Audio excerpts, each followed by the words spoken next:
اہم خبر سے اپڈیٹ کریں اور آپ کو بتائیں، فلسطینیوں سے اظہار یکجہتی، نگران وزیر اعظم کا کہنا ہے نئے سال کی تقریب پر پابندی کا اعلان۔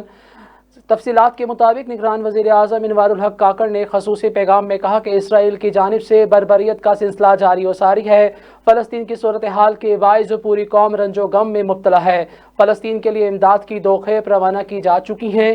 فلسطینیوں سے اظہار یکجہتی کے لیے سال نو پر تقریبات نہیں ہوں گی۔ پوری قوم فلسطینیوں کے ساتھ یکجہتی کے لیے کھڑی ہے۔ تمام پاکستانی مظلوم فلسطینیوں کے ساتھ اظہار یکجہتی کریں۔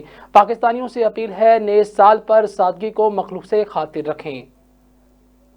7 اکتوبر 2023 سے اب تک اسرائیلی افواج کی بربریت سے 21,000 سے زائد نہتے فلسطینی شہید ہو چکے ہیں، جن میں ایک بڑی تعداد معصوم بچوں کی ہے جو لگ بھگ 9,000 کے قریب پہنچ چکی ہے۔ اسرائیلی خون ریزی روکنے کے لیے پاکستان نے دنیا کے ہر فورم پر مظلوم فلسطینیوں کے لیے آواز اٹھائی ہے اور انشاءاللہ ہمیشہ اٹھاتا رہے گا۔ پاکستان اپنے فلسطینی بہن بھائیوں کی مدد کے لیے امدادی سامان کی 2 کھیپ بھجوا چکا ہے، جبکہ تیسری کھیپ بھی جلد ہی روانہ کی جا رہی ہے۔ فلسطینی بھائیوں کی بروقت امداد، غزہ سے زخمیوں کے انخلاء اور ان کے علاج کے لیے حکومت پاکستان مصر اور اردن کے ساتھ مسلسل رابطے میں ہے۔ فلسطین کی انتہائی تشویشناک صورتحال کو سامنے رکھتے ہوئے اور اپنے مظلوم فلسطینی بہن بھائیوں سے اظہار یکجہتی کے لیے حکومت پاکستان کی طرف سے نئے سال کے حوالے سے